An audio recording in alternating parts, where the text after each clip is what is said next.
page to be set as well. Okay.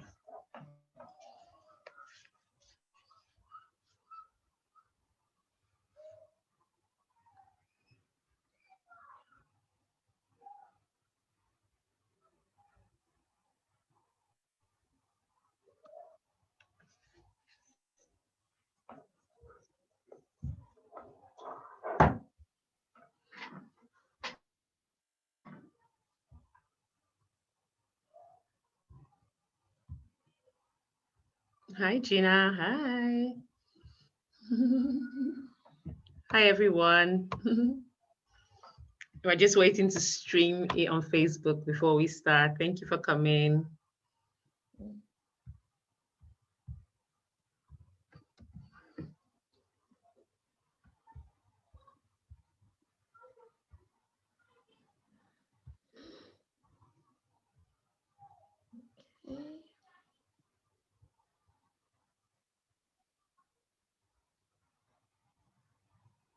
Yeah.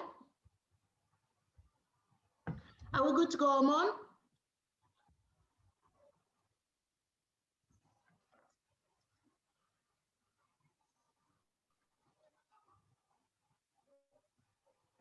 Yes, CY, yes. All right, brilliant. Welcome, everyone. Good evening. Happy Saturday. Welcome to the wonderful parenting series about raising well and resilient children, organized by IFI in association with BWIH.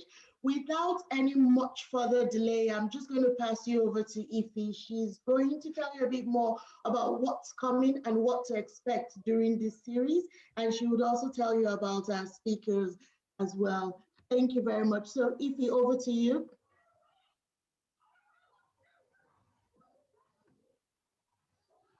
Hello, everyone. Can you see me clearly and can you hear me clearly? Yeah. Yes. CY, Omon, Meme, can you hear me clearly? You can, yes, you can, yes. Okay. Thank you for this wonderful opportunity today. I just want to say thank you to the leadership of BWIH. You guys are amazing. You guys are my tribe and I love you all. And thank you for everyone who's keyed in today to this Zoom meeting. I'm just going to talk about the reason for this and basically what is planned out for the next few months. So thank you very much for Meme, who is my co-speaker today, and we're looking forward to hearing from you as well. So raising well and resilient children series, she just basically is birthed from who I am. Okay, so today I'm going to talk about why resilient children. Why resilience in children? Why are we worried about resilient children? Now I'm going to take you all back to my background. Let me see my screen. My screen is frozen, not sure why. Okay, so a bit of my background. So I'm a GP. I work in the southwest of England, and I did a bit of medicine prior to when I did general practice. And I always say I have 3 yummy kids to keep me busy, and I am a passionate and enthusiastic person when it comes to work-life balance. I believe that you can win it all, literally. So in my early days of my career in the United Kingdom, I started out with the hope to do geriatric medicine in the hospital. And as time went on, I realized that I had 2 children. I had 1 child and I had the second one. And I realized that the children I have were part of my purpose. So certain decisions I had to make around the lives of my children. I'm a cardiovascular risk enthusiast. I say that because I am very passionate about managing chronic conditions in medicine. There are different arms, but then there's also the geriatric parts, which are people who love to manage chronic conditions, the heart failures and the gastroenterology problems and the cardiology problems. So when I made the decision to transit into general practice, the reason and the aim of this decision was my family, was the children I had. I looked at them like, these children have no other place to go and no other person to look up to but me. I went into general practice. I wanted to be in the community. And I realized as time goes on, that the bulk of our patients are in the community. So the better you are as a clinician is the fact that you can actually prevent them from going into hospital. So therein came general practice. In the early days of my training, I had lots of support from family. I've written an article, Top Tips for an International Medical Graduate in GP Training, just to try and let you people know my own personal experience. I had a lot of support from family because for me, the goal was the children. I looked at them and I'm like, you know what? I'll take anything just to make sure you're safe. I had my mother live with me for a few months. I had my mother-in-law live with me for 6 months. I made certain sacrifices just to be sure that they were cared for because I believed that they were part of my purpose. I'm not a perfect parent. I have no clue what I'm doing half the time. And that's why Meme is my friend. But the truth is, I am a parent who's willing to learn. I'm a person who's willing to be the best mother I can be. Occasionally, I still scream and shout on them. But at the end of the day, I want to make sure they are given the best opportunity in life. So then I go into general practice and I see what is happening in the community. And I realized that in the hospital, I was locked up. I didn't have no idea of what was going on with children in the community. I'm seeing children who have behavioral challenges. I'm seeing children who have mental health problems. I'm seeing children who have lots of issues. There's lots of social issues out in the community. And I ask myself, I'm like, what is going on? So over time, I've thought about it, I've pondered about it. Each time my children come back from school, I ask them questions. I want to know what they're telling them. I want to know what is going on, what's wrong with our society. Our society is so decayed as a result of the sort of children that then become adults that we have in the society. So I tell myself, okay, so I want to be proactive. For those who know me, I try to be proactive. So I've come from a bit of a proactive side of things. And I thank God for BWIH. I said, okay, what can I do? What can I contribute? What is my little bit? I said, okay, so my little bit will be rather than trying to solve the adult problems, if we're able to tackle some of these issues from childhood, possibly if we empower the parents better, potentially they can do a better job. So that's where, raising well and resilient children came from. So obviously I have a little community project. It's Prevent Mental Health in Children. It's a community project based on the fact that I look at moms in the society. From my story, I look at medical moms, struggling with this work-life balance and juggling and parenting and all these problems that happen when you're a medic mom. And I'm like, okay, fine.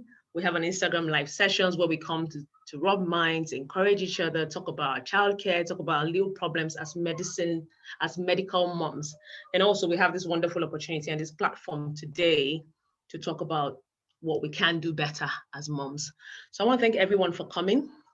I think it's a good opportunity. I think I will get to learn.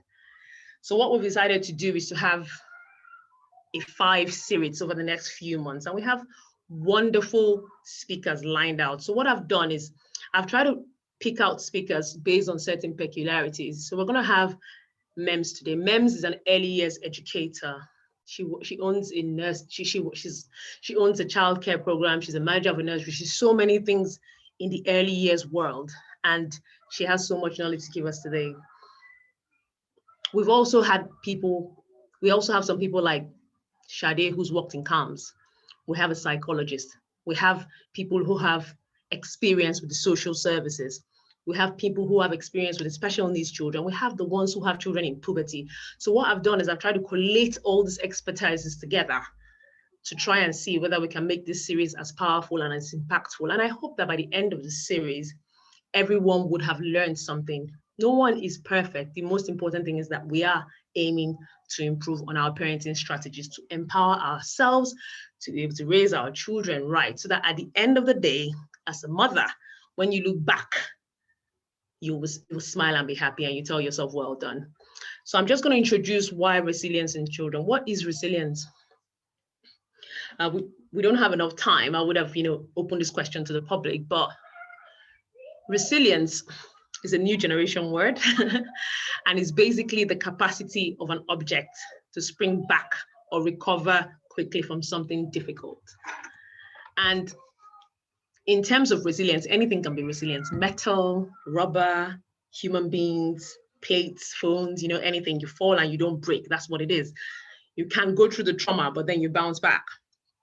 So like I said, most of the things we see in general practice, we see children that are not resilient. You see children that their pen falls and it becomes an issue.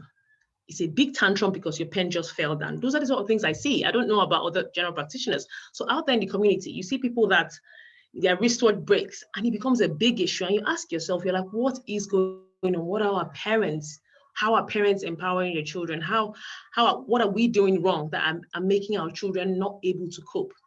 So that's why we're talking about resilience in children. And resilience comes from a very, very young age. So taking a proactive approach. Anyone who has any comments can pop in the chat box what they think resilience is. That would be great. But like I said, it's an open question. Just have a little think. 1 minute, just think about it. What is resilience? You know, we have resilient GPs, we have resilient this, we have resilient that. Why is it so important? I have a couple of points to share before Mehmet takes the stage, but why is it so important? Any comments? You can unmute yourself if you want.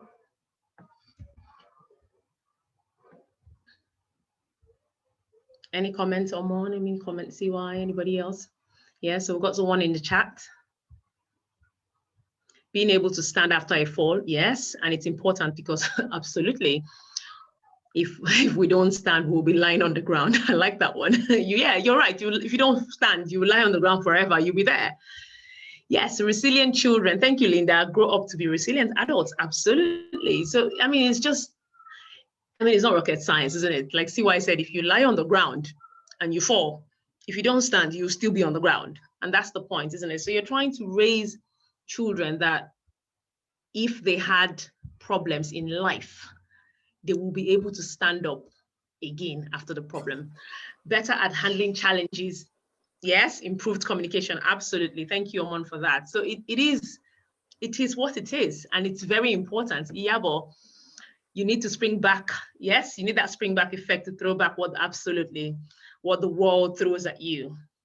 Absolutely. It's important as it gives us emotional stamina, open to learning new skills and developing. So fantastic answers. And I'm so thankful that everyone understands that resilience in children will become resilience in their adulthood. And that's what is very important. So the truth is that we're not going to wait till our kids are 16 for us to start trying to tell them, you know, you have to do better. You have to handle things better.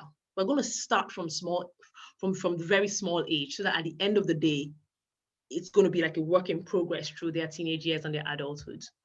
So the first point I'm going to say is it reduces stress and anxiety and gives coping skills throughout them as they move into adulthood. The mental health figures from age 5 to 19 have gone up from 9 to 12% from the recent UK Gov structures. And we're not going to go into primary care and everything we see in primary care. Every child is almost associated with teens in crisis, Samaritans. There is a lot of mental health now, and COVID has made that worse. And a lot of mothers do call us every day to say, oh, my child is having behavioral problems because they're anxious about this. Now, that being said, there are a lot of things happening in the homes, obviously, you know, parents separating, grandparents dying. So they are all adverse childhood events, and we know that. But at the end of the day, the child's ability to deal with that event and then bounce back is what we're expecting, isn't it? But a lot of children in our society today cannot cope. So if you teach your child resilience from age 1, 2, 3, there's a likelihood that you will improve their coping skills so that once life throws them things, they are able to recover. So yes, one, the mental health figures have gone up. So it's important that our children don't fall into that category. So Chika commented, life is dynamic and ups and downs. Challenges are like a constant factor. Resilience helps the children to cope beyond the challenges. Absolutely. Thank you very much, Chika. So without much ado, I'll go to the next point. Oops, the slide didn't freeze there. Sorry, my computer's frozen a bit. Okay, so the second thing is resilience builds confidence and character. So if we talk about character, character is the mental and moral qualities distinctive to an individual. So as a resilient child, as a child who knows how to recover from a situation, you realize that if you teach your child to be resilient, or if you train them in the resilient way, as time goes on, they will start to have character based on their core beliefs and values. what do I mean? I mean, character is not just saying someone is nice. It's more than that. It's more about why are they nice? Why do they have? Why are they just nice? What is their foundational? What is their foundational element? Is it passion? Are they nice because they are passionate? Are they nice because they have empathy? What drives them? Do you see what I mean? So if someone is nice, it's one to say, oh, she's actually a nice girl. It's another thing to say, oh, she's quite passionate about people, so she's quite empathic. So raising a child with resilience makes them more confident, and it actually builds character. So the more, if you look around you, the adults who are, okay, for example, children who bully other children are the ones that are less likely to have issues. Does that make sense, isn't it? So if you raise your child resilience, you realize that your child knows that, oh, the bully is wrong. To talk down on people is disrespectful. You have to respect every individual, no matter their age and size. So raising your child resilience from day one will help to build confidence and character and core values in them that they will live by as they transcend into adulthood. Just going to move to the next point. Okay, now resilience gives you the capacity to form healthy relationships. You know, we talk about healthy relationships. Most people think marriage or a partner or whatever. Healthy relationships, including girlfriends, including your friends. You get a lot of people, a lot of young children get entangled with their friends who are toxic. Does that make sense? So you can have a toxic girlfriend, someone who always pulls you down, someone who always negatively affects your confidence. When you're with them, you want to be with them, but all the time you're with them, you're not the best person, you're not your best self. Yeah, and that's because it comes from a place where you're not very confident. Do you see what I mean? So when your child is confident and they have a character and they have those core beliefs and values, then when it's time for them to pick their friends, they're not picking people who's going to pull them down, because it doesn't make any sense. You have to surround yourself with people that will pull you off and pull your confidence off. And that's why I always say I like BWI. People will say I'm so pro BWI, because at the end of the day, you have people around that support you. It doesn't mean that they are perfect, but at the end of the day, you have people that have the same vision around you. I've made some really good friends in Black Women in Health, I must be honest, you see. So at the end of the day, if you raise your child to be resilient, they're more likely to pick the right people to surround them with. And if you have a girl child, when it's time for her to pick a husband, or boyfriend, she's not going to pick anyhow. Do you understand? She will select properly. She'll be like, please, I don't want this type. I want that type. I don't want this type. Please, this is the type I want to marry. Do you understand? So if you raise your child resilience, you are giving them a foundation for a better opportunity in life, even in their relationship, which is very, very important. Trust me. Nobody wants their child to end up with people that are very toxic. Okay, so the next slide is resilience bringing about innovation and invention. I'm just going to summarize. I mean, we know people that have invented things. We know Mark Zuckerberg. We all call him Zuck. I'm sure most of us would have read a bit of his story and all the biography and all the issues he had to go through with Facebook. And now Facebook is like Facebook. I mean, we're on Facebook. That's the point, isn't it? So we're not going to go into details due to time. When we talk about Bill Gates making Microsoft and Windows, we know that he had lots of issues as well, especially when he released the initial Windows version. And if we come to Black excellence, let's talk about Katherine Johnson, the lady who, landing in the moon, led America, Neil Armstrong for them, the first trip to the moon, and, they landed. She was a mathematician. She's an American woman. She's a Black woman. She's a Black woman. Yes, she's a Black woman. And obviously Charles Drew. We have one of our Black women in health who did some fantastic videos on Black excellence in medicine. She talked about Charles Drew, who invented the blood bank.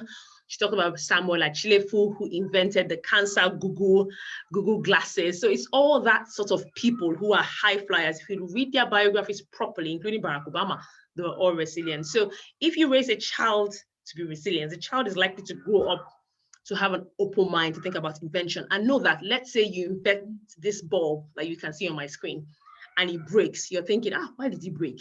Rather than throwing a tantrum that it broke, you're like, maybe it broke because the wire was not connected to the stalk of the bulb. So what we'll do is that we'll get another one and we'll try. So that is innovation. That is the ability to bounce back when your first attempt doesn't work. So resilience is a fantastic way to raise a child. Now, if we look at high achievers, we're not going to go, like I said, into much details because we have to give Meme time to talk to us about her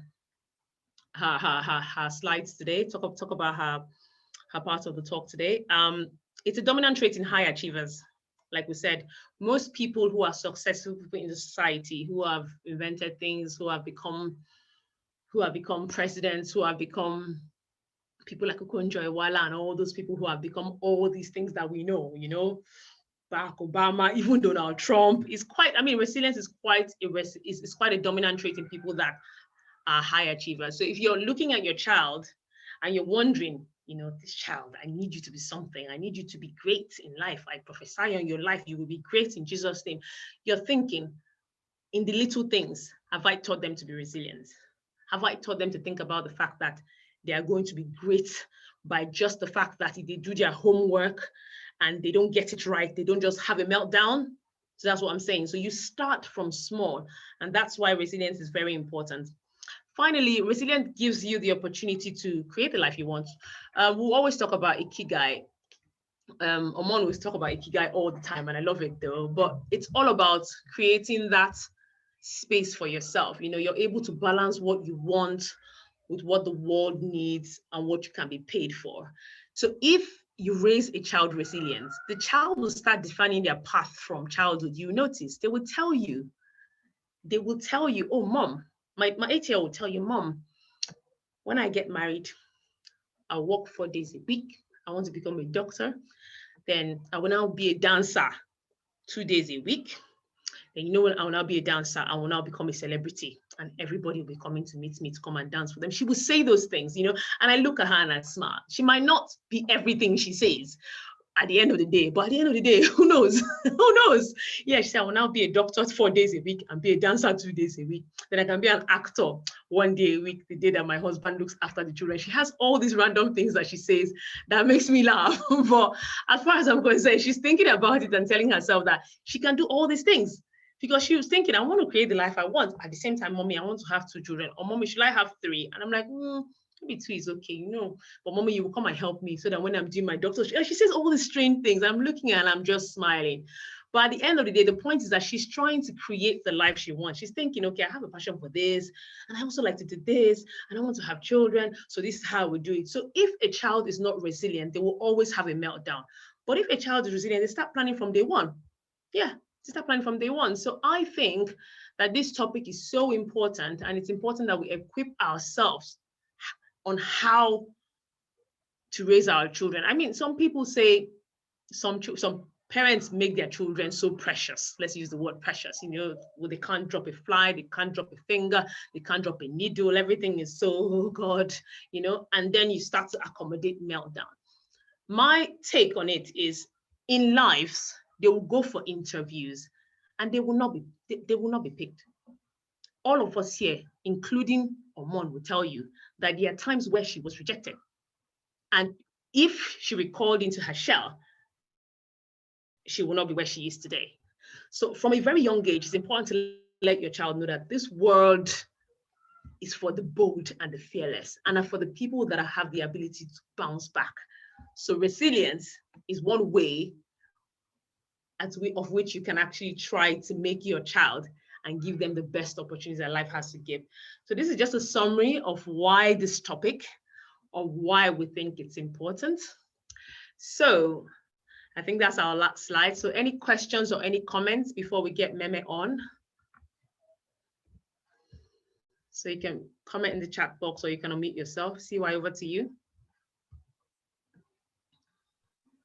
Thank you, Ify. That was very, very, I don't even know what to say. I think I'll start with saying that I love your daughter's dream. Maybe I should have been dreaming like that when I was younger. It's brilliant. It's a great start to an amazing topic, and something that will be useful to us as parents and parents to be. So without much further ado, I'll just give you up option for people. I believe there have been some comments in the chat room with people expressing their gratitude, and people are learning from you. I believe, yeah, and Omon agree, that's absolutely amazing. I believe it is it is a powerful message and an important lesson for our children. So yes, exactly like Iyabo said, we need to allow them to break in trying to be resilient, which is important. So without much further ado, I'm going to give you back Ify to introduce Meme, and we can go on as well in her talk. Thank you. Okay, so Meme, my darling Meme. So Meme is my friend, bless her. So Meme and I went to University of Ghana together. Sorry, I don't want to start another speech. Meme, sorry about that. We went to University of Ghana together, and and Meme went on to do early years in England after we left Ghana. Meme is a lovely girl. She's such an amazing person, and her passion for children, just I don't know how she does it. And she's passionate about the small children, the very small ones that can be very annoying. She loves them so much. She's an early years, she's the head of a nursery. She has her own early years business that she's recently started, and she's a mother to a wonderful young boy called Ryan, and she's married to a lovely man as well. And I'm so happy to have her here today. And I'm so honored, actually. I learned from her. I've been learning from her for years, and she doesn't even know, when you're silently trolling somebody, So I'm so happy to have her here. Meme is going to talk to us about the environment of the younger child, which I think is very important because some of us have really young children. So over to you, Meme. Thank you, Ify. Thank you so much for that. Hello, everybody. My name is Meme. I'd like to share my slides now. So if you'd excuse me, I'll just put that up quickly, and yeah, we can get straight to it. I'll try and make this very quick so that we have time for questions.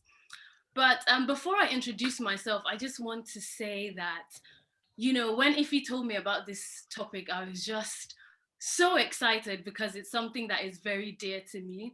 I was very excited. I was like, yes, we need to talk about this. This is something that is very important for us to talk about. And for me, I've always been about the importance of the environment, and I've broken the environment into the people, the house, and the atmosphere.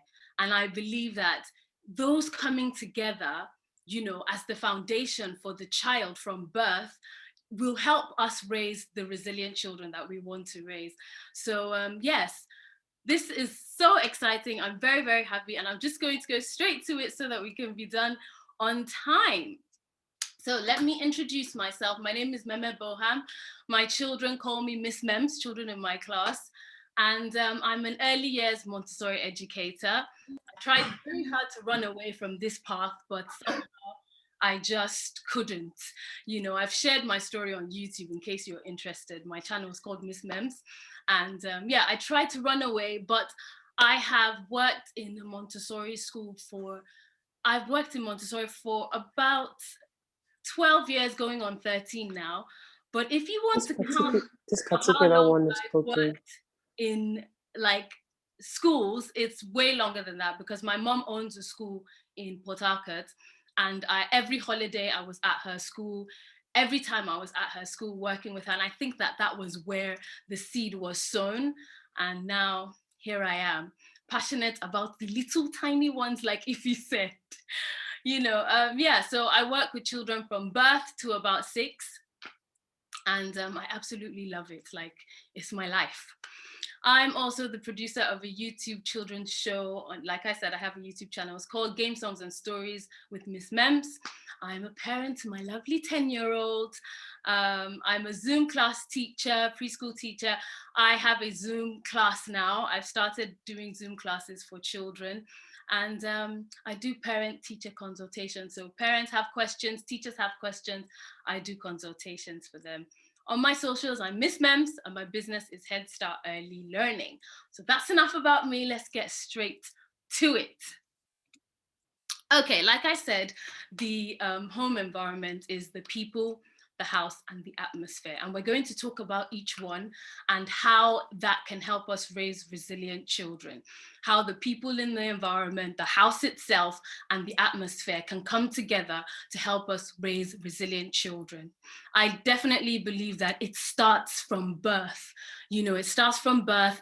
And if early years of the child's life is so important, from birth to when they're about 6 or 7. That's like the foundation for everything else after 7. You're just adding on to it, you know, it's just Jara. So that part is so important, you know? And so that's why I'm just like, we have to get it right. We have to make sure we're responding the right way so that we know that the future, everything else that they're learning, they're just adding on to that great solid foundation that they have. And that's how you get resilient children, by giving them that strong foundation. So the people, who are the people in the house? The people, a house is not a house without people, you know, and the most important people in the house are the child's parents. You know, I would have said the people can be the grandma, the brothers, the sisters, whoever lives in the house with the child, but the parents are the most important, because the parent means stability, it means comfort, it means consistency to a child who was just born into this world, you know. So that parent is so important. And the parent is important because when the child is in the tummy, in mommy's tummy, they hear the mother's voice, they can feel the mother's heartbeat, you know. And then they come into this world, and then the mother holds the baby and looks into the baby's eye.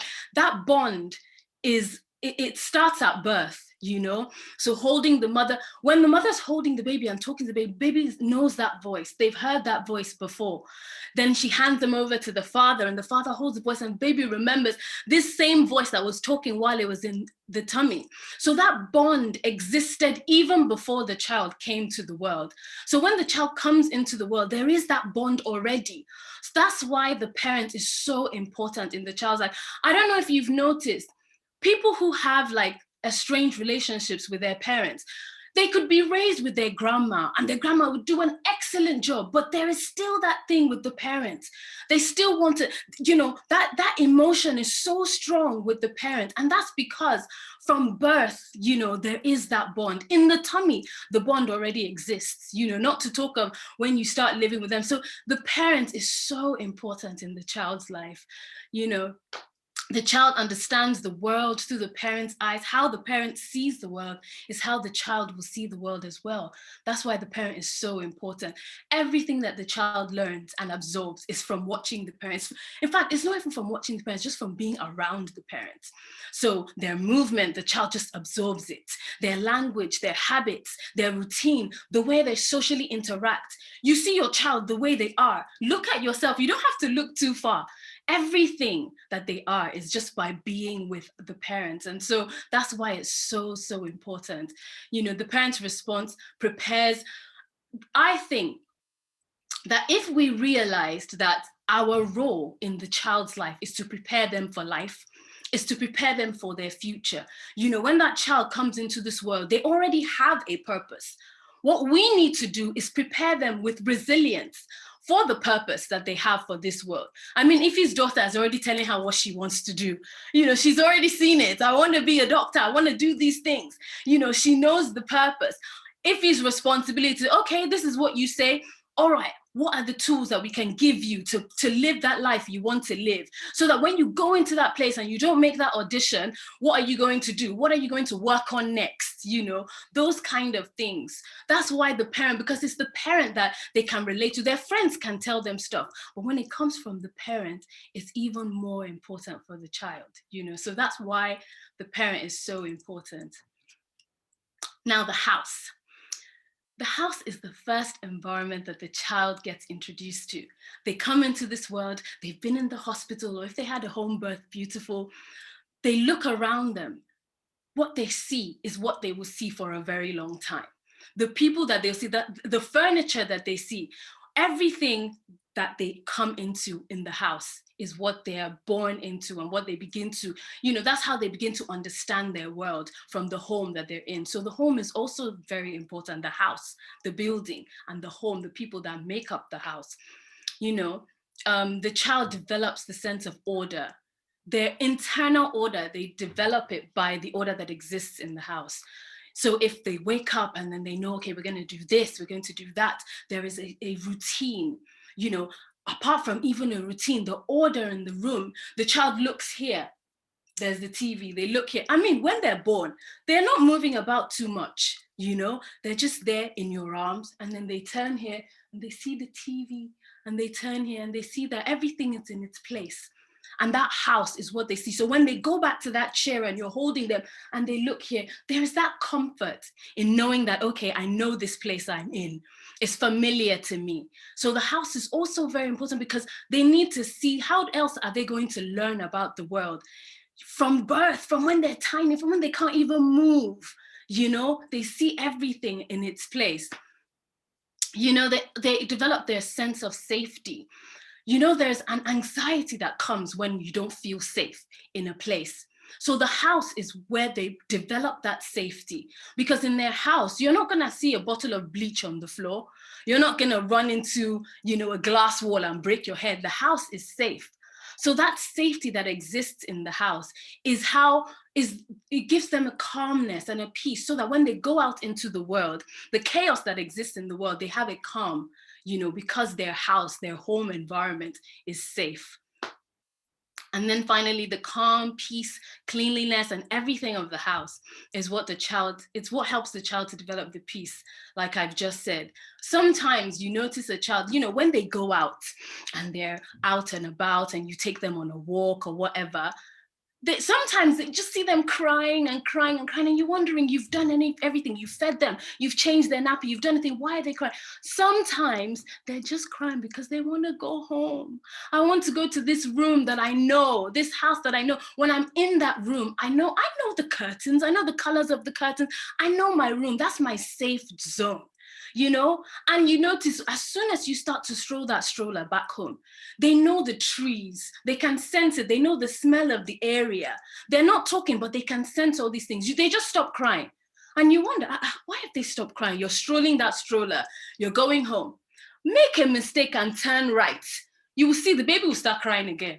And then you wonder, what's wrong with this child? They just want to go home. You know, that's why the house is so important for the child, because that's their safe place. So the house needs to be safe. It needs to be orderly so that they develop that sense of calm, you know. And then the atmosphere. The atmosphere here, I'm talking about the emotional energy that exists in the home. You know, children are spiritual beings. They can sense the, you know, any negative emotion or some tension that exists. I mean, think about us adults, yeah? You go into a room and you see two people. One is your friend. The other one is, okay, not your closest friend, but you guys get along. And then you go into a room and you notice some kind of tension. It's like the two, they're not talking to each other. Can you see how you feel? There are two things that will happen, yeah? You go to your friend and you're like, what's going on? I can sense something going on here. She's like, oh, this girl, blah, blah, blah. And she talks about it. Or you go into the room and they're not your friends. What do? Flee. You're like, no, I don't like this energy here. I don't want to be here, so I go away.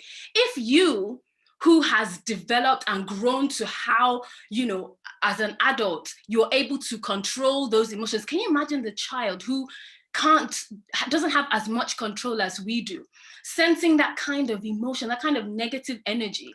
You know, it's just so, it really affects their well-being. So that part as well, the emotional energy, we also have to remember that that part too plays a huge role in helping the child develop, you know, yeah. Anyway, mental health as well, the mental health and emotional trauma of the parents. You guys know different things from alcoholism, substance abuse. You see your parents going down that, you know that, look, my parent, they did this thing, and you know that you want to run away from it. But how many of us have seen time and time again children whose parents struggle with these addictions? It always comes around, generations to the child's child, it always comes around. You have to physically fight against it. So if it's going to happen naturally, then that means that we have to stop it from early. We have to check ourselves and make sure that it doesn't even come near our children at all, you know? And then the child learns patterns, prejudices, cultural mindsets, everything from just being around the adults with it. The adult doesn't have to tell them, oh, these kind of people, they're somehow. The adult doesn't need to say anything. They just need to live. They just need to have that mindset. And then the child automatically absorbs it, you know, just by living in an environment with that kind of mindset, the child absorbs it. I mean, how many of us have seen a parent who says, let me speak for Nigerians, like your parent says, this type of people, tribalism, these type of people are somehow, and they just, maybe this parent had a very bad experience with somebody from a tribe. I don't even want to use any tribe, but a parent has a really bad experience with someone from a tribe and they're like, oh no, those people are somehow, I don't like those people, I don't like those people. The child grows up with the same prejudice and bias. They don't know, they didn't have any negative experience with anybody, but they're like, yes, those people, they're somehow, just because the parents said it. They believe it because there is that trust and that bond with the parents. So if my mom says it, then that's true. There is some, so it takes them having an experience with somebody from that culture and it not being so bad for them to be like, actually, maybe this is not true. But even then they'll be like, nah, this is a one exception. They're like that, but this person is an exception, just because it came from a parent, it came from someone that they love, someone that they have that strong bond. So these things, they just happen naturally, So now you see why these are so important in helping the child. Now let's talk about how we can support them. First one is to look inwards, not outwards. So basically this just means when you look at your child, you see that behavior that you're questioning, oh, this thing they're doing, I don't know. Don't look at them, look at you. From very early, we knew that, listen, if there is a problem with your child, it's not your child, it's you. If there's something that you're seeing that you don't like, it's not about the child, it's about you, So you have to look inward, you have to look at yourself. What am I doing? What have I done that my child has absorbed? What has my partner done that my child has absorbed? How do I handle stress and anxiety? You see your children, especially in these times, like this is such a good time to be having this conversation because with COVID and everything, resilience, we've really seen that we've needed resilience in this time more than ever, and for our children, you see them struggling with their work. Parents, you've seen it. You've seen your children, how they've struggled with the work and how they react to the work. When you look at that and you see them and you feel like, where's this coming from? You just look at yourself. How do I handle it when I'm stressed with work? When I have so much work to do, what do I do? How do I handle it? It may not be homework, but it's work. And how you handle work is how your child will absorb how to handle work. Not because you've talked to them. They won't do what you say. So you're like, oh, just be calm, just breathe. But are you being calm? Are you breathing when you're doing your own work? Because it's what you do that they absorb, not what you say. Also, whatever you don't want them to do, don't do. Whatever you don't want them to say, don't say. Whatever you don't want them to think, like, it just still goes back to looking inwards, Sometimes you see a parent would just like in school, working in the nursery, you see a parent come and say, oh, my son said this, and I don't know where they're getting this thing from. Is anybody else in nursery using this kind of language? And it is a possibility, yes, sometimes it might be that a child has used it and they've picked it up, but more times than none, you notice that it's the parent on a conversation, on a phone call, while the child was in the other room and they weren't paying attention. It's a parent talking to a friend in the front of the house while the child was just there by the door. It's the friend driving and speaking to someone and not realizing that the child is on their game or they're doing something. You don't think that they're catching it, but they are. So you have to change. If you want to see your child in a certain way, you look at your child, then you need to be that person that you want your child to be. So you have to be conscious of your movements. You have to be conscious about the negative habits that you have, the things that you constantly do. You say, you never wake up on time. You never wake up on time. You only wake up on time because you have to go to work. What are you like on a day that you don't have to go to work? And if you want them to wake up early, because it's not important to some people, but if it's important to you for them to take responsibility, then you have to start doing it as well. And if you want to have a day off, then you have to communicate, okay, I'm going to have a day off tomorrow, so that they know that, okay, mommy, daddy's default is getting up early, doing things this way, doing that. They're responsible, but every now and then, there's default of rest. Not you are sleeping the whole day and then you're asking your child, you're too lazy, you're always sleeping. Like, they will do what you do, And we have to observe our children so that we can learn who they are. You know, I mean, Ife's daughter, that's just such a beautiful story to hear them say what they want to do, you know, because they know. They see the world, they're exposed to the world, and they know instinctively as they grow up what it is that purpose is. But we can't know until we observe them, until we spend time talking to them, until we know them, you know, from very early, not waiting till they're old enough to, you hear sometimes people say, well, when they're old enough to have conversation with me. You don't realize that when you're talking to them, when they can't talk back, that's the best time. You know, you're telling them, okay, I'm putting your shoes on. Okay, we're going to go out here. They can't answer you, but you're like, all right, we're going to the park now. They're looking at your face. They're looking at your features. They're absorbing the language. And then by the time they start using it, you'll be wondering, they talk so much. Where did they learn all of this from? That's where they learned it from. You know, you want resilient children. You have to start talking to them, you know? Have to observe them, have to remember, we just have to remember to keep working on ourselves, because it is working on ourselves that would help us to build and help these children develop resilience. So that's about the parents. Now let's go to the house. With the house, obviously, keep the house clean. You know, you want your child to have a beautiful, clean house, to be able to move around a beautiful, clean house from birth when they come, you know, and at each stage, you now have to look, okay, I'm baby proofing. You're baby proofing for each stage. Birth, they're lying down, they're not moving about too much, beautiful. As soon as they start crawling, you have to start thinking, okay, I don't want them picking up and swallowing all these tiny things on the floor. So you now need to make sure. Now, something I always say to the parents in my school is, understand that I'm not asking you to clean your whole house every single day, you know, but let there be a room in your house that is the movement room, because children need to move. As they start to develop movement, they need a room where they can just move around and run and crawl and pull themselves up and all of that, because they need to develop that. As they grow up, they need that development, they need that space. So at least that room should be free, baby proofed, you know, make sure that all the glass is out of the room, make sure that if they pull themselves up, they're not going to pull themselves up with a television that's going to topple over them.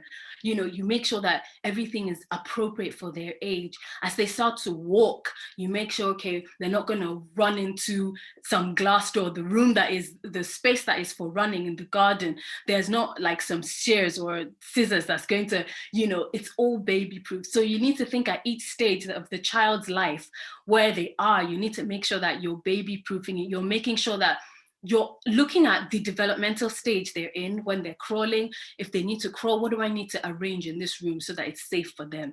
They're walking, what do I need to arrange in this space that's safe for them? Do I need to make sure that my routine I have included park time for them to run around, because they need to develop that skill? What about climbing? What I've talked about here, they need to develop that skill. What do we have? Where can we go to develop that skill? You know, those are the things we have to think about. We now need to organize the daily routine as well, so that they know what to expect. They can anticipate, okay, every day we go to the park, you know, or on Tuesdays, as they grow older, they begin to know which day is for what. You know, talk to them about the routine. Tell them, what is it that we are going to do today? And let them, you know, let them be part of the planning. Let them be part of everything about the routine. So talk to them about the routine. Now, this one I always say to parents, especially parents of newborns, is don't change it. Don't move house when you're having a newborn. Like, you're moving to a new place, you have a newborn. This newborn needs to understand this world that they're born into. If you're going to move you to a new house every 2 months or every 6 months, how is the child going to understand? You're just creating disorder and chaos in their mind. Because like I said, your newborn you're carrying, they look here, they know what's there. They look there, they know what's there. You take them to the bedroom, they look there, they know what's there, they know what's there. Then tomorrow you've changed it. Okay, I looked here, the TV was here, what's happened? You know, then the next day you've changed it. They're like, do you know what you're doing to that child's mind, that child's order? You know, so I always try and say, for the younger children, keep things in their place for a while. Let them get used to the order that is in the house. Let them get used to, you know, what the place looks like. And then you can change it up every now and then, but don't forget to include them when you're changing things. You're getting a new vase, you know, you want to change the green vase, you want to put a blue vase out now. Oh, I've just bought a blue vase and we're going to put it on that table. Yay, and then you put it with them. Involve them in the change so that they understand, okay, it doesn't change automatically. We actually plan to change it. It's something that we do together, you know. So yeah, that's also very important. So that's how to support your child with the house. And I think this one is just my favorite because I feel like a lot of times as adults, as parents, we forget this part, you know, and this is the emotion, you know.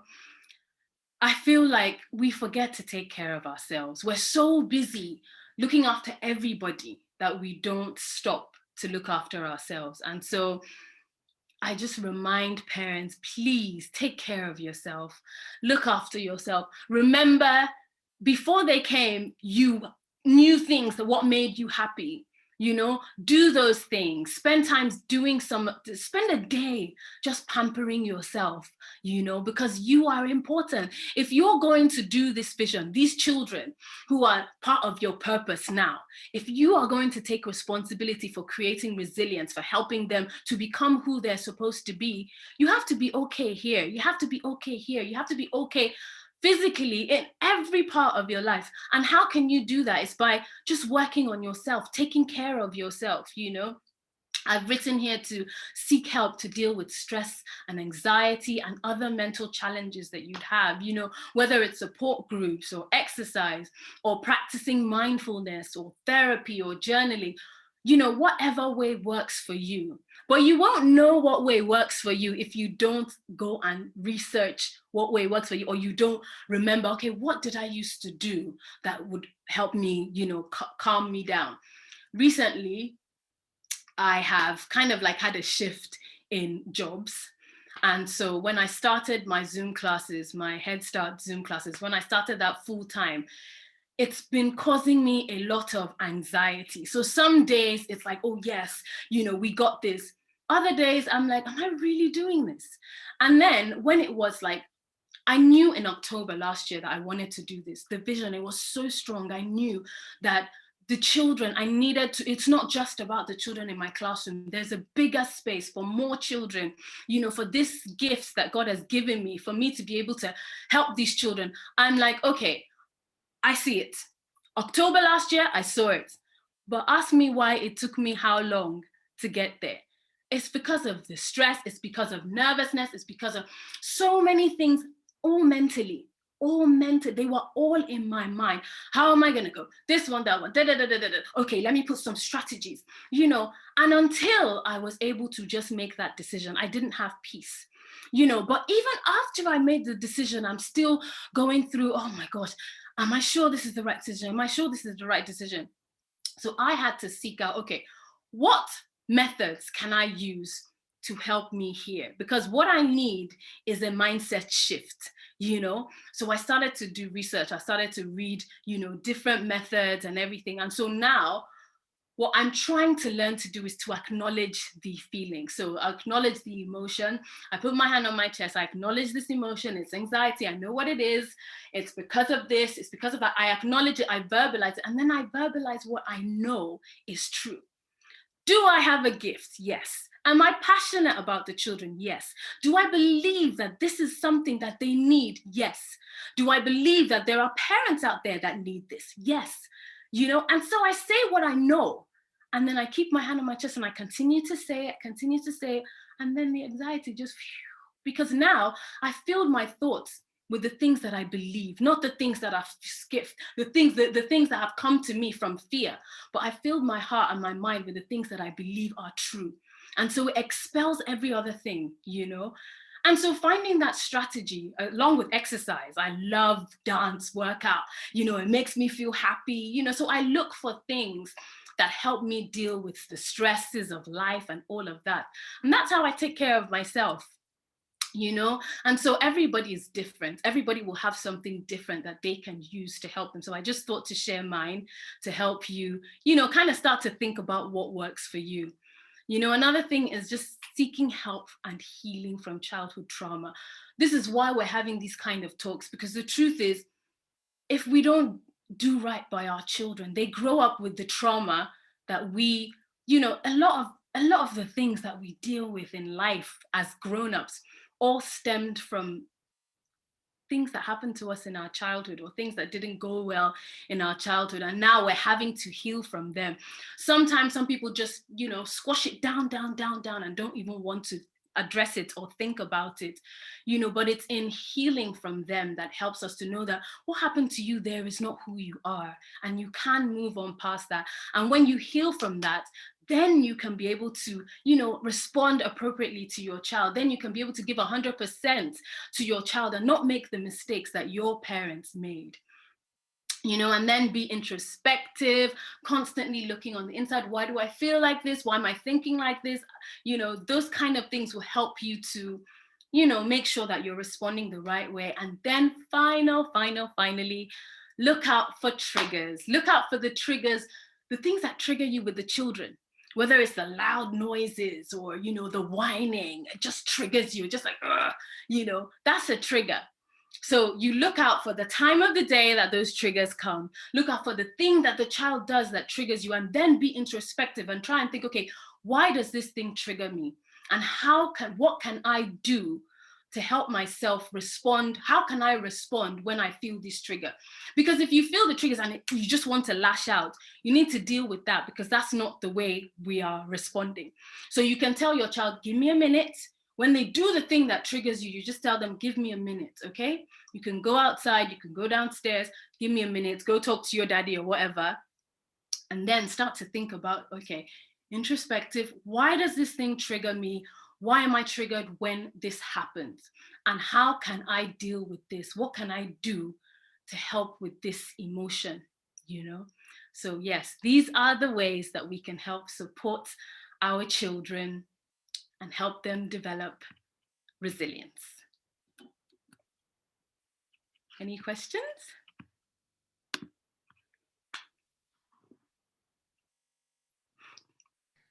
Thank you so much, Mama. Thank you so much. That was very educational. There are lots of stories, lots of tips, a lot of information, and there's been lots of comments in the chat box with a lot of people agreeing with you. Gratitude saying loud and clear, and a lot of people agreed with you about self-care, about being holistic care being paramount, and we can't pour from an empty jug. Also about regularly assessing our thought patterns as well. When you spoke about children and their behavior and their behavior being things that they learn from parents, there was an outpouring of comments with people saying the apple doesn't fall from the tree, children learn it, where children are mirrors of ourselves. And Jenna particularly wrote something, train a child in the way they should go, and when they're older, they wouldn't depart on it. Powerful words, and that's exactly true. Yes, there's also been a lot of comments as well of Facebook as well. Just a lot of people are agreeing about children are observing, so we need to keep working on ourselves for them to grow and be resilient, being able to deal with difficulties as well. So far, there's not been any questions from the chat room, but I just want to open the floor for anyone. If you have any questions, any comments, anything at all, anything to put in addition, any queries, please feel free to unmute yourself now. Hello, I've got a question. Hi, so I would like some age-appropriate language that we can use for really young kids when if they display any kind of, you know, mommy, I'm not good enough, I'm bad, I can't do this. How can we, what kind of language can we use for that kind of young age? Well, I think there's it's different for different ages, you know. When they're a bit older, so I would say about 4, I think it's good to understand where that thought process is coming from, because it could be something that they've heard a parent say. For the younger children, a 2-year-old, let me start from young and then grow up. So for a 2-year-old saying something like, oh, I'm not good, they may not necessarily totally understand the concept of what they're saying. So in that stage, I would give them the language. You know, I would say, oh, what are you struggling with? What's the matter? And they would express it. I'll say, all right, let's do this. Let's sort it. So in that situation, I would just help them with whatever it is that they're trying to do.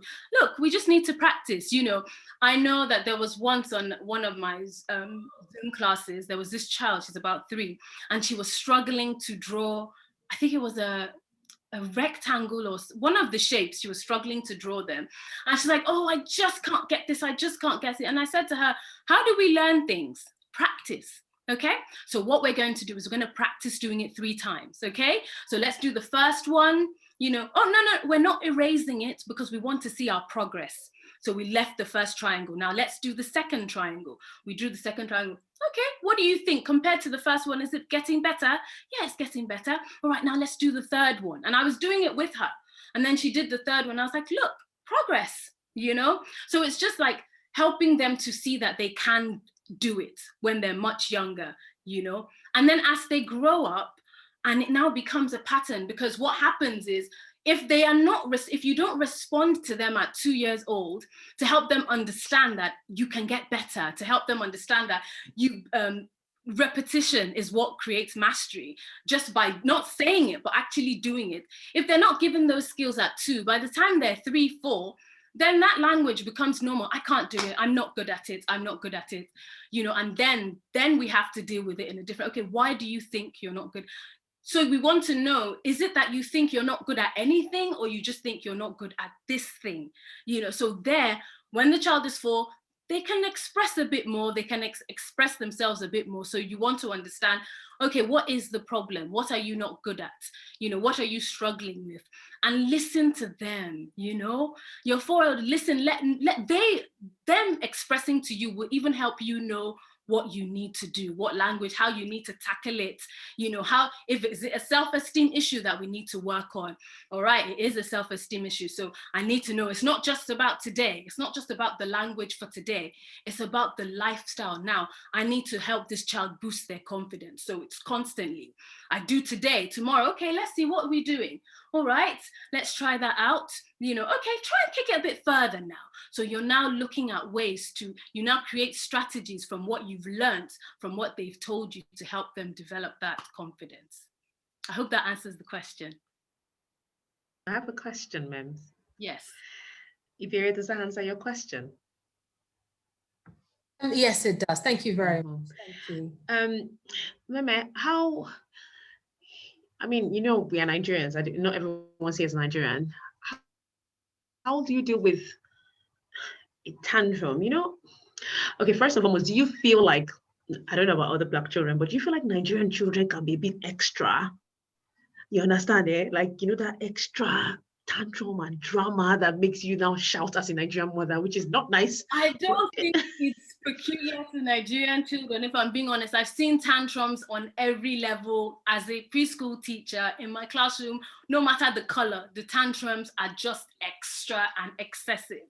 But the tantrums are from a lack of knowing how to express what it is that they are feeling. The tantrums are not trying to press buttons or anything. The tantrums are because they cannot express what it is that they're feeling emotionally. That's why they break down. What we need to do is give them tools with the language to express how they're feeling so that they can explain it. And also to give them the environment, to let them know that, okay, what is it, you know, because to them, their world is over. How do you explain to a 2-year-old that just because they can't buckle their shoe, their world is not over? They don't understand that. To a 2-year-old, my world is over, I can't buckle my shoe.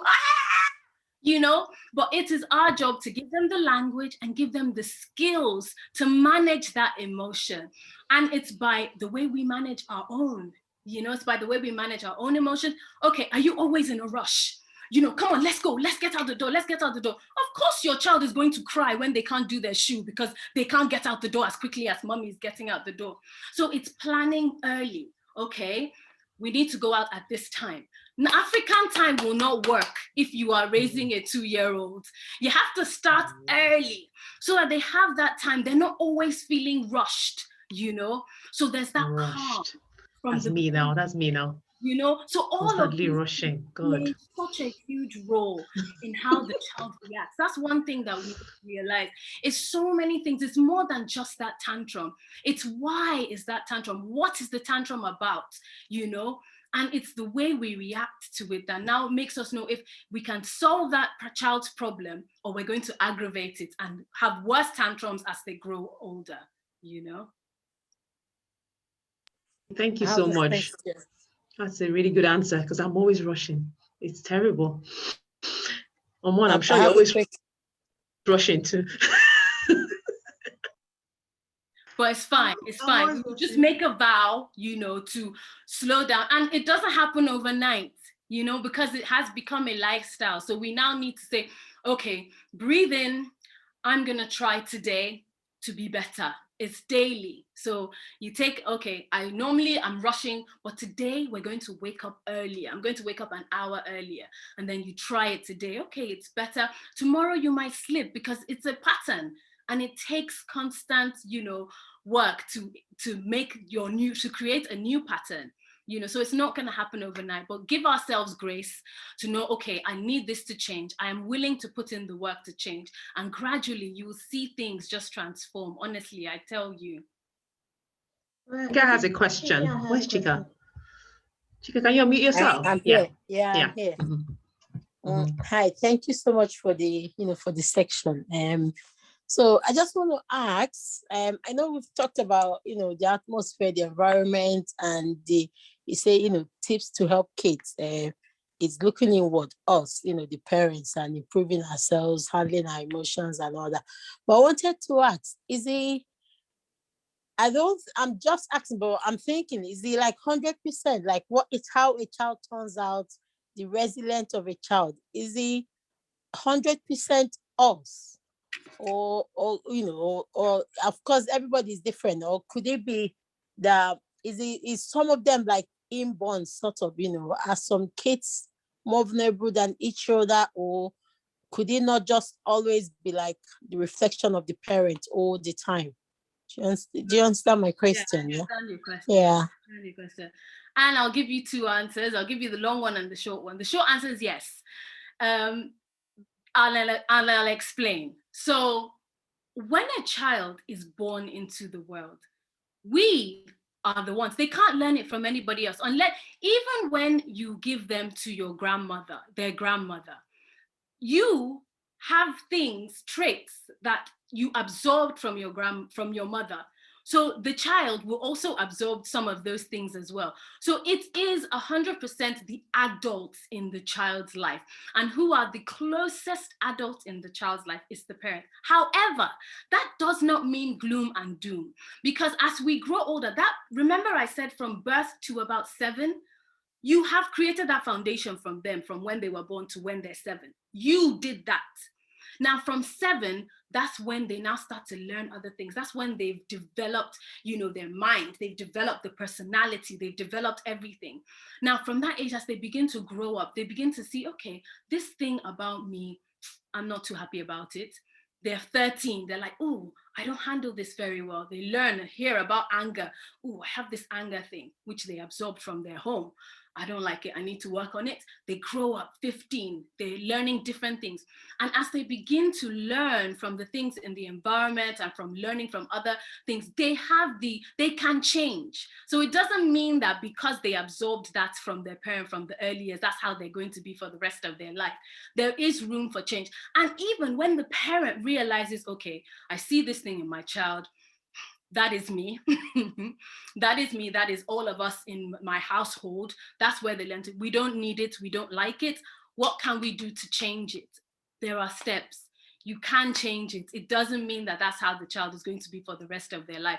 You just need to start putting strategies in place to help the child unlearn the things that they've learned and relearn the new ones that can help them move forward in life. I hope that answers your question. Much, yes. Thank you for that. Any other questions? Let's look at Facebook. Okay, so no questions. But there's been lots of comments and a lot of people agreeing with us.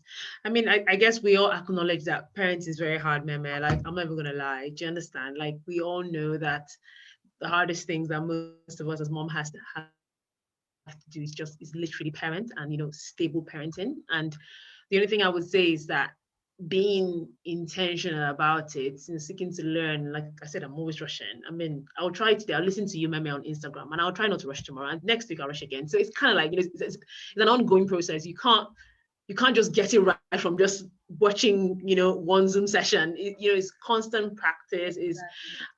I think, like you said, it's something you said we should always look inward. We should always try and be introspective and always, you know, ask yourself questions. How have I handled that? My daughter said this and I screamed at her. Maybe I shouldn't have. You know, trying to apologize to say, okay, I'm sorry, Mommy screamed. Mom was a little stressed. So it's a learning process, and we learn every day. But one thing I would say is, you know, I saw this Instagram post the other day that someone says, good parenting cannot just be like, it is only God. You know, there was a post. It was funny because, you know, some people say, this parenting is only God. You don't do anything about, you know, you don't try to improve it. You don't try to get it. Say it's only God. It's not enough for us to say it is only God. We also have to, you know, and it changes you. I don't know whether I'm the only one that feel like the whole thing has changed me. Like, I'm probably not the same person I was 10 years ago. Like, you know, just being a parent, and I'm wondering, oh, okay, it's you know, and the most important thing, that it changes us for the better. And if it's changing you for the better, then that's fine. Any other questions today? I think our time is getting well spent. Sorry. I have go on. Oh, sorry. I kind of joined late. I'm very sorry. I just want a little question. I noticed that my kid or my daughter has this sensitivity to, I'll call it more of fear of failure. And I've tried to tackle it in the house, but I feel like in school as well, it's there because it kind of stops her from, I think her confidence in school is very low because she's always afraid of making mistakes. And I've also noted, I've also got some reports from the teacher that she thinks that's the problem that she has. How do I manage this problem? I'm trying my best in the house, but I'm not in school. So I don't know how to help her, or how do I help her so she can be able to build her confidence more in school? Okay, I have worked with, I can't tell you how many children that have had this same thing. And I think because I was a child, as in my I don't want to go into too much, but I was your daughter.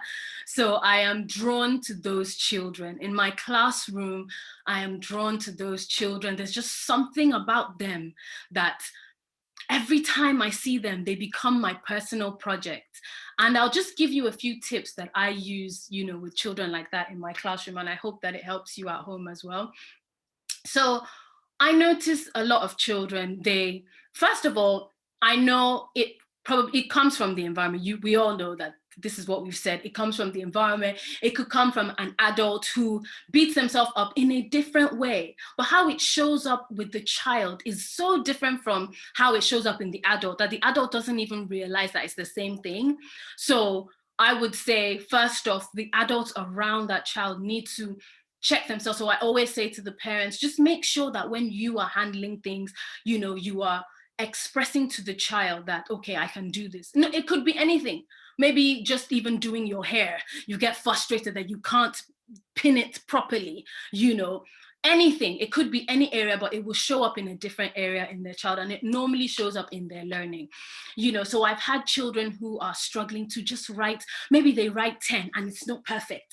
And to them, it's like, oh my gosh, you know, they wipe it, and they don't want to write it again because there's that sense of failure. I failed, you know. What I do with those children, first of all, is I shield them. You know, I try to shield them from because who are they fearful of? It's of people seeing that, that failure. It's not about them because, okay, if they fail on their own, they will be okay. But it's about people seeing the failure. That's their major thing. So what I do is I shield that child. I take them to a corner where there's nobody else. It's just me and you. write this thing, you know, and when they write it and they look and I'm like, oh, beautiful, let's try again, do it again. So first off is to shield them, for them to not have to worry about anybody else looking at and seeing this failure. So they need to be with the person that they trust. So I would say, mommy, just let it be you. If there are other siblings, they shouldn't be in the room when you're telling her, you know, trying to build that confidence. Just let them be, take them far away, and just her and you. And every time you're building the confidence, every time you're letting her see, come on, you can try again, come on, try again. It's just two of you. And same in school, if they can find a corner, you know, where if it's in the garden where she's trying to jump and she doesn't want to jump because she's going to fail. And why is she scared of failure? Because there are people watching. Then take her to it. No, nobody's watching. Everybody go back into the classroom. When they've all gone back into the classroom, I tell you, if that teacher takes only that child to do that same thing that she couldn't do when other people are there, she will do it.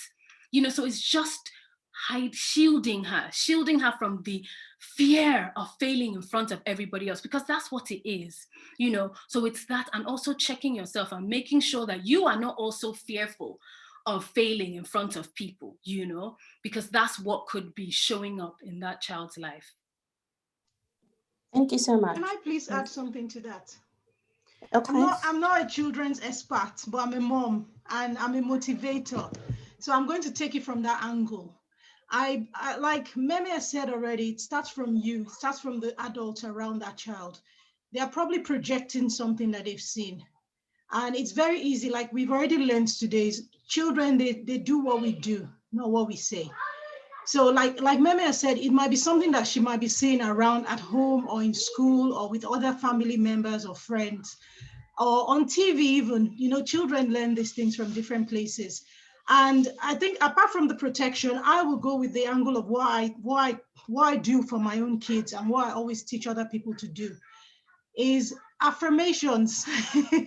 It sounds very simple, but it's very powerful. I use affirmations for my children, and I've seen it work. My kids are very, very confident. My son is the only Black child in his whole year, and there are only like 3 or 4 Black kids in the school, including 2 of my children. So I know the importance of making them feel that they are not different and that they are not less than anyone else. And I think using affirmations has really worked for me. They see me doing it, they do it with me, we do it together. And I tell them those things. Like when we are walking sometimes to school, I'm like, you are the greatest, you are the best, you are a king, you are made for greatness.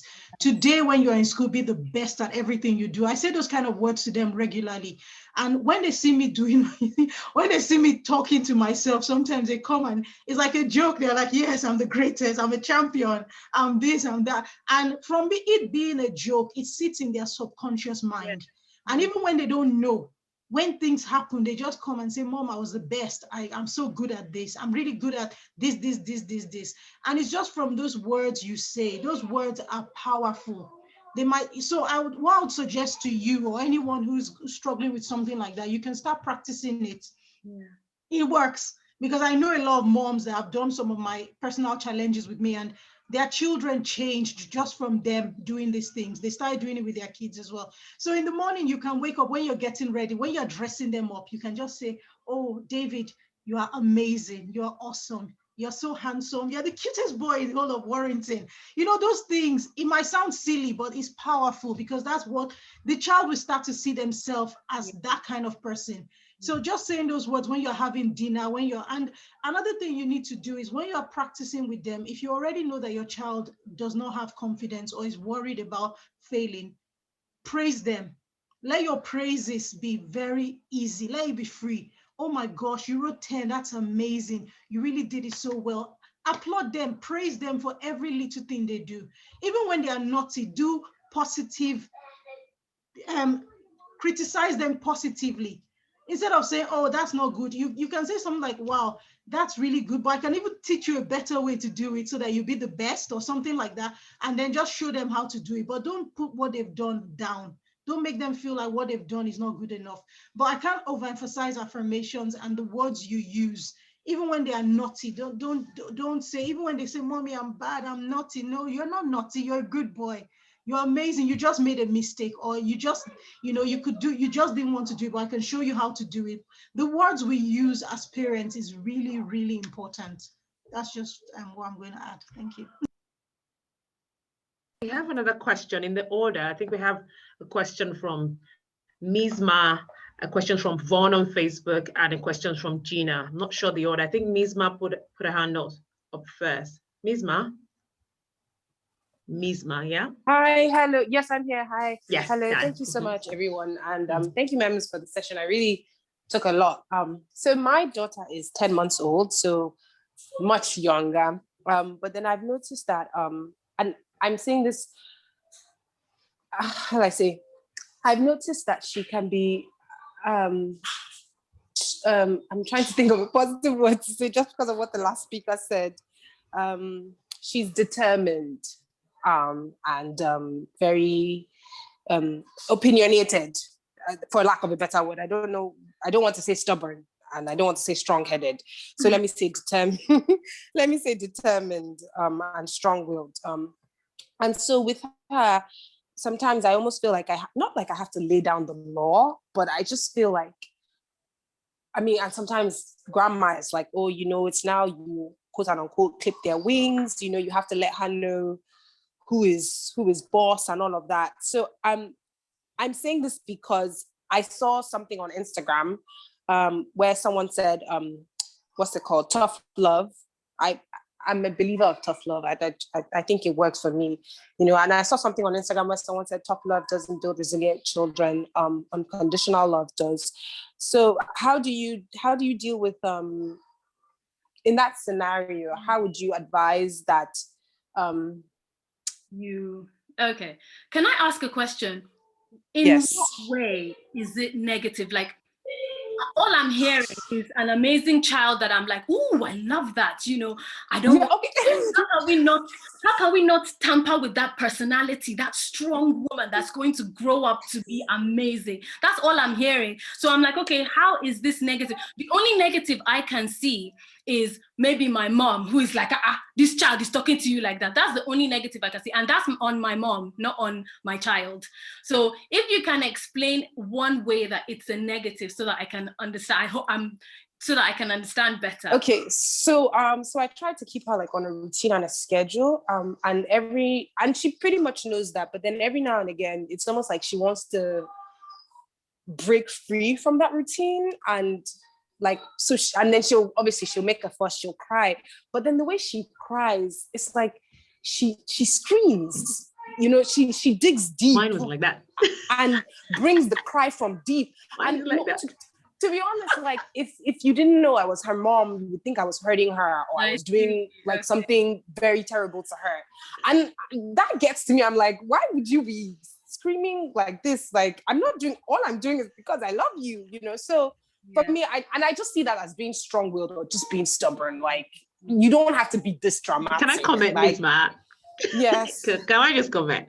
Apparently, there's a study that shows that children like that. So my first daughter, the one that wants to be a dancer and a pilot and a doctor and everything, was like that. She was so fussy. And there's a study that shows that strong-willed babies grow up to be resilient adults. So they've advised us as parents never to take it as a negative, because my daughter started showing traits from like 2 weeks old. She would cry for England and Africa combined together. Do you understand? Like, she will fuss about everything.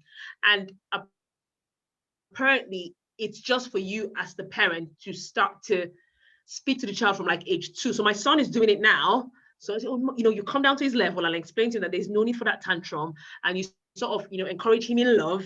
And then that as he's growing 2, 3, 4, 5, then he becomes on your side. And then he will understand that whatever you say that he stands for, that's the character I'm talking about. And the value is like, yes, mommy said we should not watch the tab. We're not watching YouTube today. No. She'll just say by herself. But that was the child that gave me headache. So now that my son is doing it, I'm just like, oh my God, I have to wait another 5 years. But I'm positive that character is going to be translated to a strong-willed boy in Jesus' name that will do the right things. Does that make sense? Yeah, so just be encouraged, don't worry. Perfect. Just like what Ify said, just go down to her level. My love, there's no need for this, okay? It's bedtime now. There's no need for this. Listen, come here, come here. Calm down, calm down, calm down. Breathe, breathe, calm down. Okay, it's bedtime now, okay? Now I'm going to take you to your bedroom, tuck you in your bed. One more story, one more. We've already read a story, love. No more stories, okay? It's bedtime now, okay? All right? Here you go. I'm turning the light off and I'm leaving your room, all right? Turn the light off, go, go, go. Cry, cry, cry, come out, ooh, ooh, ooh. Remember what I said. No need for that. Come here, calm yourself down, no need. All right, we're going to bed. Now, if you come out of the door again, then there will be consequences, all right? Because it's bedtime, I've said it to you twice, and you're still doing that. If you keep up, there will be no sleep. So let's go in your room now. I'm gonna sit with you for 2 minutes, and after 2 minutes, I'm leaving. So sit, all right? As long as you know that they're not being harmed, there's no nightmare, that it's just they don't want to go to sleep now, reassure them, and then that's it. There's no need, you know, you're fine, it's okay, all right? And then, you know, do what you need to do. Thank you, Mems. Thank you, Dr. Effie. Can I add to that? Just to reiterate what Ify and Meme said before, your baby is 10 months old. So she's still a baby, really. And that's very normal. It's okay for babies to want to be, you know, to want a different routine. So maybe she's just bored. Maybe you just need to twerk things up a bit. Maybe, you know, if maybe you're singing the same night bedtime rhymes to her and she just needs something more funky. Or maybe she just wants a change in routine. So what I would say is that I don't think, number one, that there's anything wrong with your baby. I don't think that she's stubborn or, you know, being too assertive. She's 10 months old. That's normal at that stage. So just twerk things up a bit if you need to, but more importantly, don't try to suppress that that child's personality, because I think that that's really important. That once she's a bit bigger, you will notice that she's got a strong personality, and it's so important that you empower that personality rather than try to suppress it, because sometimes we try to we tell our kids things, or we react in certain ways that can make a confident child become very timid, and that can impact on their life later. So if your child is very confident, don't use the word, because I've seen parents use the words like, oh, she's too loud, or she's too bossy, or she's too feisty. Those words are negative. Rather, use the word, she's confident, she's independent, she's quite mature for her age. Those words are more positive. It makes the child look like they, you know, it empowers the child better when they feel like you're saying they're confident rather than they are stubborn, or they are feisty, or they are too loud or too forward. Those words are not very good. And I'm happy that you didn't use them anyway when you describe your baby.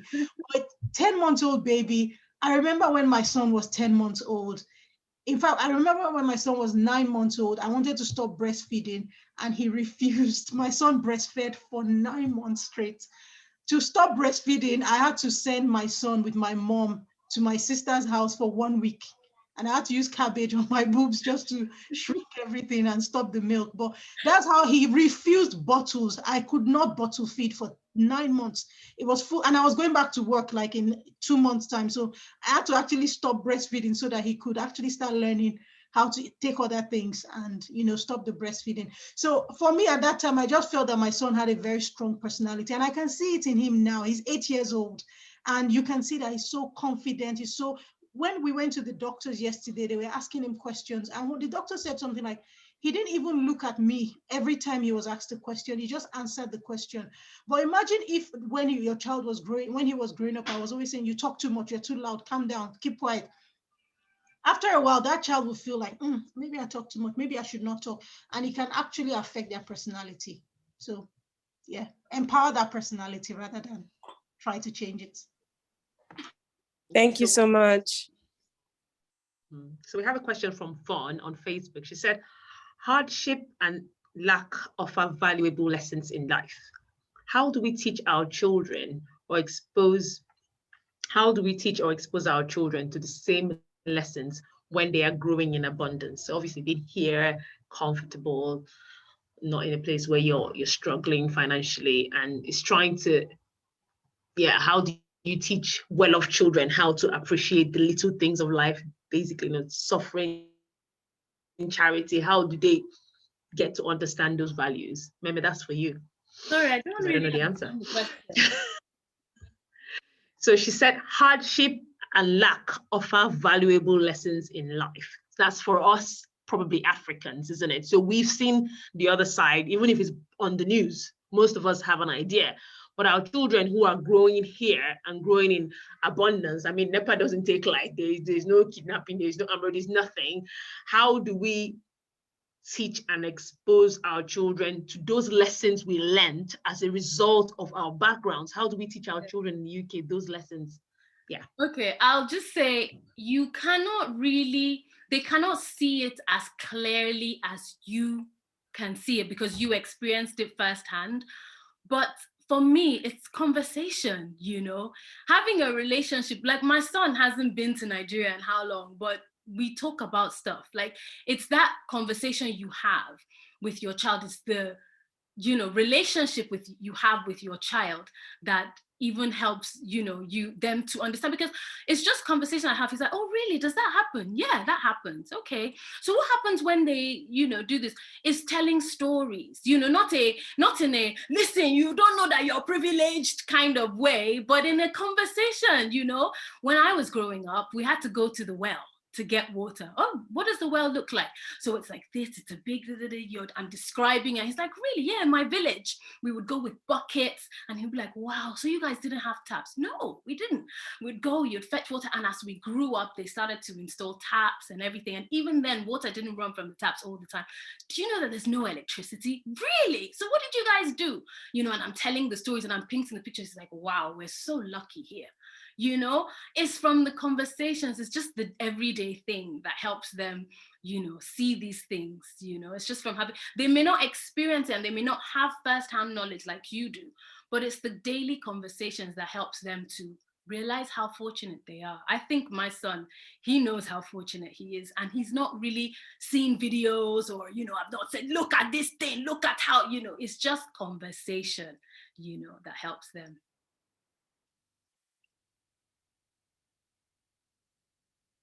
I hope that answers. The very last question. Thank you so much, Meme, for that answer. CY, do you, okay, so we've got Gina, we've got CY. CY, do you want a question or comment? Because I was just going to make a quick comment. To take Gina's question next. So it was just Gina.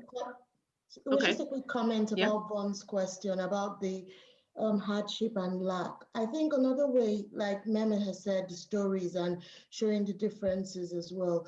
And then, the other thing basically I was thinking about is like with all schools or with a child, you have the reward system where your child gets rewards or benefits for when they've done something good. So again, if you're using a reward system when you're bringing up your child, I think that's the way they understand that when you do something, the positive reinforcement, you've done something, you've done it well, and you get rewarded for it. You understand that hard work breeds benefits, breeds success.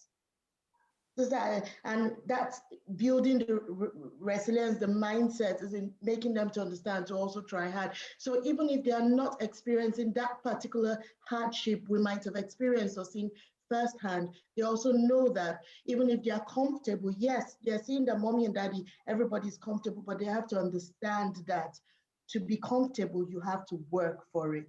Yeah. And that was all I just wanted to add. I hope that's relevant. Yeah, thank you, CY. Thank you, CY. I mean, the reward system is always useful. It's always useful to let children know that the things they have sometimes are not automatic, and they are privileges and rewards for obviously working hard or doing your homework or whatever. Thank you very much. So we have Gina asking a question. Then I think we have Wumi. I think that will be the last question because of time. Meme, thank you so much. Gina, do you want to throw your question? And Wumi, 1 second after Gina, you go on. Gina. Yes, please. See, you've saved the best question for last, I think. Absolutely. So I haven't actually got any children, so but I do teach Sunday school quite regularly, and in my class I have children with special needs. So my question is, how do you best support a child with special needs when they're having a really bad tantrum? Like, do you have any tips like to support me with that? Or so I'm not an expert with special needs. I haven't really had that much experience. I have worked with children, a few children that have had like learning differences, and there's just different. I'm not an expert, so I don't think I'll be able to answer your question. That's okay. That's fine. So Gina, we have so we have a session in the next few months with with our special needs, some of our special needs speakers, and I think these are sort of questions that we can say for them. But however, CY may have some comments on this. CY, do you want to see if you can answer Gina's questions? Right. So with children with special needs, basically the best thing I could say is have patience. Yes, a lot of it. A lot. When you say you have patience, borrow another bucket and add on top. Okay, just have patience, and then you have to calm down to the level, because sometimes, especially when the thing is, when a child gets in a bad tantrum, what happens is that it's a vicious cycle, because they know they're in a tantrum. They understand what they're doing is hurting them. They feel exhausted. They want to stop, but it's getting to that point where they can't stop, and it's a vicious cycle, because especially with children that have special needs, they understand, no, I shouldn't do this, and because they feel they shouldn't do this, they try and stop, but when they even try and stop, they get even upset because they don't even know how to stop, and it just becomes a vicious cycle. And really, the best advice I can give you is patience. Each special need child is different, because it depends on what your special needs are, and then there are peculiarities. There are some special needs child that would calm down if they get a hug, or if they have, you do have the restrictive clothing that not clothing, but it's like a bear hugger, where they have the familiar things that they use, like if they're biting, they have their chewy bodies that they know they use, or if there are people that when they have tantrums, they know if they're counting down, or if they're speaking about something, it will de-escalate the system. So it depends on each special child. There are different ways to address it, but again, it depends on each child. But the main thing, the main basis, I would say, is patience. You just Lovely, thank you. Patience. Yeah, that's very helpful. Thank you, Cynthia.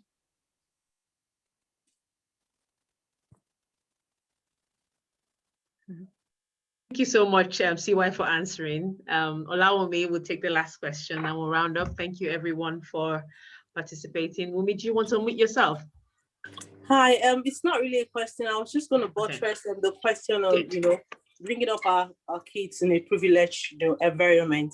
So for me, it's just to say, what I've made up my mind to do is to actually take my kids along to, some charity events, just to let them know that the people, you're privileged, there are people that are really going through, that can't afford what you can afford, what your parents can afford to give you. So trying to take you, if you're a charity person, if you're someone that loves going to charity events or doing charity, I think it's good to, bring your children along, just to let them, have that feeling and understand that there's some people out there that are not, having it, all good and nice. That's all I have to add. Thank you. Well, thank you. Thank you so much. Thank you so much, Wumi, for commenting. I think it's important that children get to understand different aspects of life. There's some people that don't have the things they have, and it's also good that we let our children know the differences between privileges and a need. Some parents, I feel like, trying to kind of blur the lines. So you get chocolate every day. So what's the point? Do you see what I mean? So I give chocolate as a reward. I don't give it every day, but so for me, it's more of like a reward for a good behavior. For example, on Friday after school, we're going on a walk. You can't get it for being good in the week. The weeks you're not good, sorry, you're not gonna get it. Sorry. Yeah, so that's the way I say it. So that's the way I parent because I'm very transactional. My husband will tell you if he's very transactional. You do for me, I do for you. Do you understand? So if you are good, you get the chocolate. If you're not good, then we'll negotiate maybe for next week. So that's how I parent. That's my strategy, because I sometimes I'm just like, I give up, that's how I feel. So I think that, I tell them sometimes, we're going to go on a holiday if blah, blah, blah, blah. So that I'm like, it's not normal. People, you don't have to go on a holiday. It's my money. I don't have to spend it on you. I can shove you to the side and go away with my husband. I did it last year and I went to Spain. I left you at home. It's fine. It's fine. So I tell you that if you're good, then you get this. And if you're not good, then you get that. So it makes you strive to be a better child. That's the way I do my parenting. Might not be the best, but sorry, it's easier. Thank you everyone for coming and for attending. Meme, thank you so much. I'm really, really happy that you came. My screen is cracked, but next month, I think we have our pediatrician coming to speak to us. I think we have a pediatrician and we have a social worker coming to speak to us. And it's the first Saturday of every month for the next 5 months. And for everyone who knows anyone in the public who will be interested, we have a pediatrician coming to talk about nutrition and wellness, importance of exercise in children. Then we also have the social worker coming to talk about nurturing children under social services. We know that a lot of children are in care, and unfortunately, a lot of ethnic minority children, especially Black children, are in care as well. Some people feel like once your child is in care, there is no hope. So she's going to come and tell us how to create a positive outcome for your child, even if your child is transiently in care, is trying to, sort of support we as parents. So if you know anyone who will benefit from this session next month, it'll be good to share the link with them. We are all mothers and we aim to support ourselves and support our children to create a positive outcome in the near future. Thank you everyone for coming, and bye for now. Thank you guys so much. Thank you. This is awesome. Thank you. Thanks, guys. Thanks to the speakers. We really enjoyed today and we learned a lot. Thank you so much. Thank you. Maybe I'll call you on my way home. Bye. Bye. Carol, bye. Yeah. Yeah, it's just an informative series.